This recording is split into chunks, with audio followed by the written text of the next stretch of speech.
ഇനി നമുക്ക് external style sheet നോക്കാം. ഒന്നുമില്ല, നമ്മളിപ്പോൾ നേരത്തെ പഠിച്ച അതേപോലെ തന്നെയാണ്.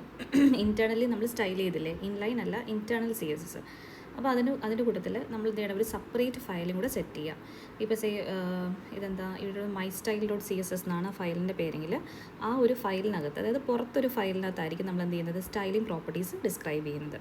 അപ്പോൾ ഇവിടെ നമ്മളിത് നോക്കുവാണെങ്കിൽ, ഈ ഒരു വെബ് പേജ് നോക്കുവാണെങ്കിൽ ബോഡി കംപ്ലീറ്റ് കളർ മാറിയിട്ടുണ്ട്, ഒരു ലൈറ്റ് ബ്ലൂ കളർ ആയിരിക്കുന്നത്. അതേപോലെ ഒരു മെയിൻ ഹെഡിങ് വന്നിട്ടുണ്ട്. ഹെഡിങ്ങിൻ്റെ കളർ എന്താ, നേവി ബ്ലൂ കളറിലാണ് വന്നേക്കുന്നത്. ഒരു പാരഗ്രാഫും ഉണ്ട്, ഒരു H1 ഹെഡിങ്ങും ഉണ്ട്, ഒരു പാരഗ്രാഫും ഉണ്ട്. അതിൽ ഹെഡിങ്ങിൻ്റെ കളർ മാത്രം നേവി കളറിലാണ്. അതേപോലെ തന്നെ കുറച്ച് സ്പേസ് മാറിയിട്ടുണ്ട്. ലെഫ്റ്റ് മാർജിനിൽ നിന്ന് ഒരു അലൈൻമെൻറ്റ്, ഒരു കുറച്ച് പിക്സൽസ് റൈറ്റിലോട്ട് മൂവ് ചെയ്തിട്ടുണ്ട് അല്ലേ. അപ്പോൾ നമ്മൾ എന്ത് ചെയ്യണം, ലെഫ്റ്റ് മാർജിനിൽ നിന്ന് ലെഫ്റ്റിൽ നിന്ന് നമ്മൾ എന്ത് ചെയ്യണം, അലൈൻമെൻറ്റ് സെറ്റ് ചെയ്യണം. അത്രയും കാര്യങ്ങളാണ് നമുക്ക് ചെയ്യാനുള്ളത്. അപ്പോൾ നമുക്ക് ഇവിടെ നമ്മൾ എന്ത് ചെയ്തു, ബോഡി കളറ്, അതായത് ടോട്ടലി അതിൻ്റെ സർഫസ് കംപ്ലീറ്റ് എന്തായിട്ടുണ്ട്, ഒരു ലൈറ്റ് ബ്ലൂ കളറായിട്ടുണ്ട്. സോ എന്ത് ചെയ്തു, ബാക്ക്ഗ്രൗണ്ട് കളറിൽ ബോഡിയിൽ ബാക്ക്ഗ്രൗണ്ട് ഹൈഫൺ കളർ എന്ത് കൊടുത്തു, ലൈറ്റ് ബ്ലൂ. അത് കഴിഞ്ഞിട്ട് ഹെഡിങ് ഉണ്ട്, H1 എന്നുള്ള ഹെഡിങ് ഉണ്ട്. അതിൻ്റെ കളർ എന്താണ്, നേവി കളർ, നേവി ബ്ലൂ എന്ന് എഴുതത്തില്ല, നേവിന്ന് എഴുതുള്ളൂ കേട്ടോ. അതേപോലെ തന്നെ ലെഫ്റ്റ് എന്നുള്ള മാർജിൻ ലെഫ്റ്റ്. അപ്പം മാർജിനിൽ നിന്ന് ഒരു നീങ്ങിയിട്ടാണ് ഡേറ്റ എങ്കിൽ മാർജിൻ അത് ലെഫ്റ്റ് മാർജിൻ ആണോ റൈറ്റ് മാർജിൻ ആണോ എന്ന് സ്പെസിഫൈ ചെയ്യുക. ലെഫ്റ്റ് മാർജിനിൽ നിന്നാണ് നമ്മൾ മൂവ് ചെയ്യുന്നത്. എത്ര പിക്സലാണ്, നമുക്കൊരു 20യോ 30യോ കുറച്ചല്ലേ മൂവ് ചെയ്തിട്ടുള്ളൂ. പിക്സൽ എന്ന് കാണിക്കാൻ വേണ്ടിയിട്ട് 20 പിക്സൽ, കുഴപ്പമില്ലല്ലോ. അപ്പോൾ ഈ രണ്ട് അലൈൻമെൻറ്റ്സ് ആണ് മെയിൻലി ഈ ഒരു ഡേറ്റയിൽ ചെയ്തേക്കുന്നത്. പിന്നെ വേറെ പാരഗ്രാഫിനകത്തൊന്നും നമ്മൾ മോഡിഫൈ ചെയ്തിട്ടില്ല. അപ്പോൾ നമ്മുടെ എക്സ്റ്റേണൽ ഫയലിനകത്ത് ഈ രണ്ട് കാര്യങ്ങൾ മാത്രമേ വരുള്ളൂ. ഓക്കെ, അപ്പോൾ ഈ ഫയലിൻ്റെ പേരെന്താണ്, mystyle.css എന്ന് ഇഷ്ടമുള്ള പേര് കൊടുക്കുക. ഇപ്പോൾ x.css ആണെങ്കിൽ അങ്ങനെ കൊടുക്കുക. അപ്പോൾ നമ്മൾ എന്ത് ചെയ്യണം, ഇതൊരു പുതിയ ഫയലാണ്. ഇതിനെ നമ്മൾ ആരുമായിട്ട് കണക്ട് ചെയ്യണം, HTML-ആയിട്ട് കണക്ട് ചെയ്യണം, HTML ഡോക്യുമെൻറ്റുമായിട്ട് കണക്ട് ചെയ്യണം.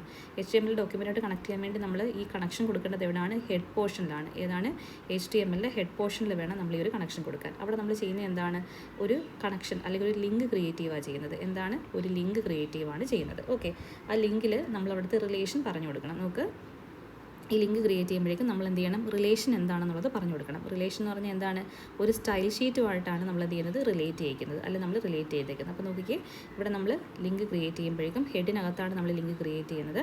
അപ്പോൾ നമ്മളത് കൊടുക്കും, ലിങ്കിൽ നമ്മൾ റിലേറ്റ് ചെയ്തേക്കുന്ന ആരുമായിട്ടാണ്, റിലേഷൻ എന്താണ്, ഒരു സ്റ്റൈൽ ഷീറ്റുമായിട്ടാണ്. സ്റ്റൈൽ ഷീറ്റ് അതായത് ഒരു CSS-നെയല്ല നമ്മൾ കണക്ട് ചെയ്യുന്നത്, സ്റ്റൈൽ ഷീറ്റുമായിട്ടാണ് നമ്മൾ എന്ത് ചെയ്യുന്നത്, കണക്ട് ചെയ്തേക്കുന്നത്. അപ്പം എന്ത് എലമെൻ്റ് ആണോ അതാണ് പറഞ്ഞു കൊടുക്കേണ്ടത്, നമ്മുടെ ക്രിയേറ്റ് ചെയ്തേക്കുന്ന ഷീറ്റിൻ്റെ പേരല്ല. ഓക്കെ, എന്നിട്ട് അതിന് ശേഷം വേണം നമ്മൾ എന്ത് ചെയ്യാനായിട്ട്, റെഫറൻസിലാണ് നമ്മുടെ സോഴ്സ് പറഞ്ഞു കൊടുക്കേണ്ടത്. സോഴ്സ് എന്ന് വെച്ച് കഴിഞ്ഞാൽ എന്താണ്, നമ്മുടെ ആക്ച്വൽ വാല്യൂ അല്ലേ. ശരിക്കും നമ്മൾ ഷീറ്റിൻ്റെ പേരെന്താണ്, ഇവിടെ നമ്മൾ ക്രിയേറ്റ് ചെയ്യുന്ന ഷീറ്റിൻ്റെ പേര് x.sss ആണെങ്കിൽ x.sss എന്ന് പറഞ്ഞ് കൊടുക്കുക. ഓക്കെ, അപ്പോൾ ശരിക്കും ഒരു ലിങ്ക് എന്നുള്ള ഒരു മീൻസ് ടാഗിനകത്താണ് എന്ത് ചെയ്യുന്നത്, ഈ ഒരു HTML-നെയും CSS-നെയും തമ്മിൽ കണക്ട് ചെയ്യാനായിട്ടുള്ള എന്ത് ചെയ്യുന്നത്, കണക്ഷൻ നമ്മൾ എസ്റ്റാബ്ലിഷ് ചെയ്യുന്നത്. ഓക്കെ, അപ്പോൾ ലിങ്കിൽ റിലേഷനിൽ href-ൽ നമ്മൾ സോഴ്സ് പറഞ്ഞു കൊടുക്കും. സോ റിലേഷൻ എന്താണ്, ഒരു സ്റ്റൈൽ ഷീറ്റുമായിട്ടാണ് റിലേഷൻ. അതിൻ്റെ സോഴ്സ് എന്താണ്, x.css എന്നുള്ള ഒരു ഫയലിനെ വേണം നമ്മൾ റെഫർ ചെയ്യാൻ, അതല്ലേ. അതായത് href x.css. മനസ്സിലാവുന്നുണ്ടോ? ഒന്നുകൂടെ ലിങ്ക് പോർഷൻ എഴുതാം. ലിങ്ക് നമ്മൾ എവിടെ എഴുതുന്നത്, ഹെഡ് പോർഷനുള്ളിലാണ് നമ്മൾ കൊടുക്കുന്നത്. ഹെഡിനകത്ത് ലിങ്ക് എന്നുള്ള ലിങ്ക് ചെയ്യണം. ലിങ്ക് ചെയ്യുന്നതിൻ്റെ റിലേഷൻ എന്താണ്, വെറുതെ എന്ത് റിലേറ്റ് ചെയ്തേക്കുന്നതാണ്, ഒരു സ്റ്റൈൽ ഷീറ്റുമായിട്ടാണ് നമ്മൾ എന്ത് ചെയ്തേക്കുന്നത്, റിലേറ്റ് ചെയ്തേക്കുന്നത്. സോ സ്റ്റൈൽ ഷീറ്റ് കൊടുക്കുക. ഇങ്ങനെയാണ് നമ്മൾ എക്സ്റ്റേണൽ സ്റ്റൈൽ ഷീറ്റിനെ നമ്മുടെ HTML യൂസ് ചെയ്യുന്നത്. ഓക്കെ, ഈ സ്റ്റൈൽ ഷീറ്റ് ഉണ്ടെന്നേ പറഞ്ഞുള്ളൂ, എവിടെ പോയി എടുക്കണമെന്ന് നമുക്കറിയത്തില്ല.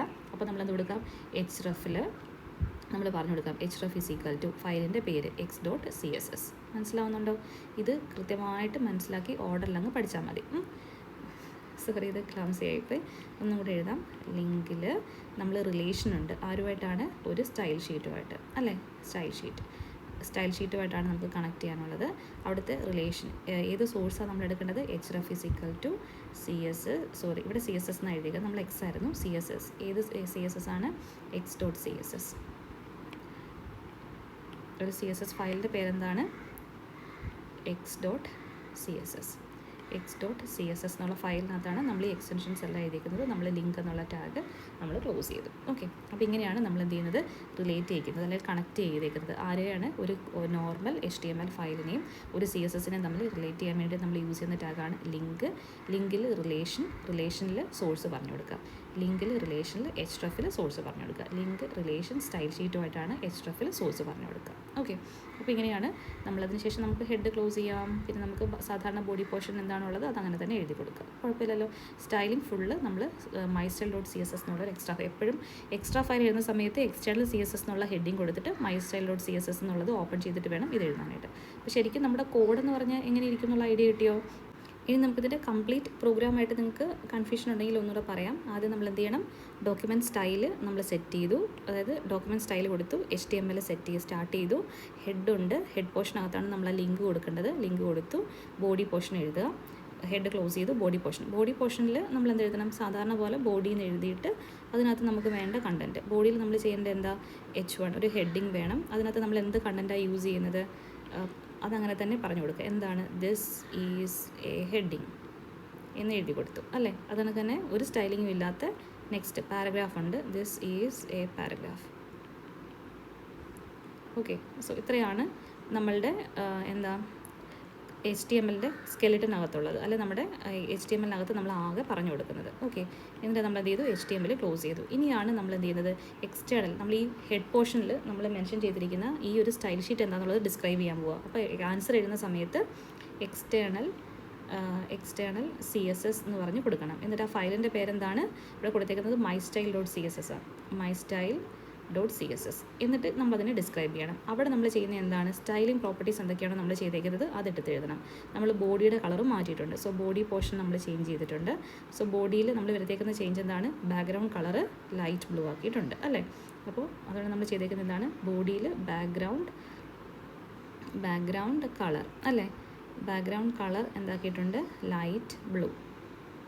ഓക്കെ, അത് കോളം കൊടുത്ത് സെറ്റ് ചെയ്യുക. ബാക്ക്ഗ്രൗണ്ട് കളർ നോക്കി, ബാക്ക്ഗ്രൗണ്ടിനെ കളറിനെ തമ്മിൽ ഹൈഫൺ വെച്ച് സെപ്പറേറ്റ് ചെയ്യണം, ലൈറ്റ് ബ്ലൂ ആക്കി കൊടുത്തിട്ടുണ്ട്. അതാണ് ബോഡിക്ക് വരുന്ന ചേഞ്ച്. ഇനി നമ്മൾ വേറെ ആരെയാണ് ചേഞ്ച് ചെയ്തേക്കുന്നത്, ഇവിടെ നമ്മുടെ ഒരു ഹെഡിങ് ഉണ്ട്, H1 എന്നുള്ള ഹെഡിങ്ങിൻ്റെ കളർ എന്താക്കണം, നേവി കളർ ആക്കണം. അപ്പോൾ നമ്മൾ എന്ത് ചെയ്തു, H1 എന്നുള്ള ഹെഡിങ്ങിനകത്ത് നമ്മൾ സ്റ്റൈൽ കൊടുത്തിട്ടുണ്ട്, അതിൻ്റെ കളർ എന്താക്കിയിട്ടുണ്ട്, കളർ നേവി കളർ അല്ലേ, കളർ എന്തിട്ടുണ്ട്, നേവി. എല്ലാം സ്മോൾ കേസ് എഴുതണേ, നേവി കളർ. വേറെ ഒന്നും ചെയ്തിട്ടില്ലല്ലോ. പിന്നെ അലൈൻമെൻറ്റ് സെറ്റ് ചെയ്തിട്ടുണ്ട്. അലൈൻമെൻറ്റ് എന്താ ചെയ്തേക്കുന്നത്, ലെഫ്റ്റ് മാർജിനിൽ നിന്ന്, ലെഫ്റ്റിൽ നിന്ന് നമ്മളൊരു റൈറ്റിലോട്ട് കുറച്ച് മൂവ് ചെയ്തിട്ടുണ്ട്. അപ്പോൾ നമ്മൾ എന്ത് ചെയ്തു, മാർജിൻ ഹൈഫൺ ലെഫ്റ്റ് മാർജിനിൽ നിന്ന് നമ്മൾ കുറച്ച് ഒരു 30 പോയിൻറ്റ്സ് ഇഷ്ടമുള്ള അത്ര ഒരു പോയിൻറ്റ് മൂവ് ചെയ്തിട്ടുണ്ടെന്ന് കാണിക്കുക. ഇത്രയേ ഉള്ളൂ. ഇത്രയാണ് നമ്മുടെ എക്സ്റ്റേണൽ CSS എന്നുള്ള ഹെഡിങ് കൊടുത്തിട്ട് അതിനകത്ത് ആ ഫയലിൻ്റെ പേര് ബ്രാക്കറ്റ് ചെയ്ത് കൊടുത്തിട്ട് നമ്മൾ ബോഡിയിൽ മാറ്റം വരുത്തിയിട്ടുണ്ടെങ്കിൽ അത് ഏതൊക്കെ എലമെൻറ്റിലാണ് മാറ്റം വരുത്തിയത്, ബോഡിയിൽ മാറ്റം വരുത്തിയിട്ടുണ്ട്, ഹെഡിങ്ങിലും മാറ്റം വരുത്തിയിട്ടുണ്ട്.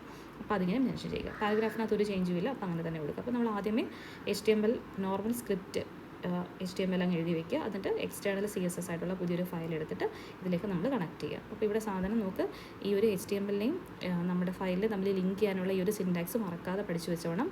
അവിടെ നമ്മൾ യൂസ് ചെയ്യുന്ന എന്താണ്, ലിങ്കാണ് നമ്മുടെ ടാഗ്. ലിങ്കിനകത്ത് റിലേഷൻ പറഞ്ഞു കൊടുക്കണം. റിലേഷൻ എന്ന് പറഞ്ഞാൽ എന്താണ്, സ്റ്റൈൽ ഷീറ്റാണ് നമ്മൾ റിലേറ്റ് ചെയ്യിക്കുന്നത്, കണക്ട് ചെയ്തേക്കുന്നത് എന്തിനാണ്, ഒരു സ്റ്റൈൽ ഷീറ്റിനെയാണ്. എന്നിട്ട് അവിടെ നമ്മൾ എന്താണ്, സ്റ്റൈൽ ഷീറ്റിൻ്റെ സോഴ്സ് പറഞ്ഞു കൊടുക്കണം. സോ href എന്ന് പറഞ്ഞു കഴിഞ്ഞാൽ സ്റ്റൈൽ ഷീറ്റ് പറഞ്ഞു കൊടുക്കുക. സ്റ്റൈൽ ഷീറ്റിൻ്റെ പേരെന്താണ്, ഇപ്പോൾ നമ്മൾ mystyle.css ആണെങ്കിൽ mystyle.css എന്ന് പറഞ്ഞു കൊടുക്കുക. വാല്യൂസ് എപ്പോഴും ഡബിൾ കോട്ട്സിനകത്ത് വേണം കൊടുക്കാനായിട്ട്. എന്നിട്ട് നമ്മൾ ആ ലിങ്ക് ക്ലോസ് ചെയ്യും. This is the link or the relation between this HTML and the CSS. Okay.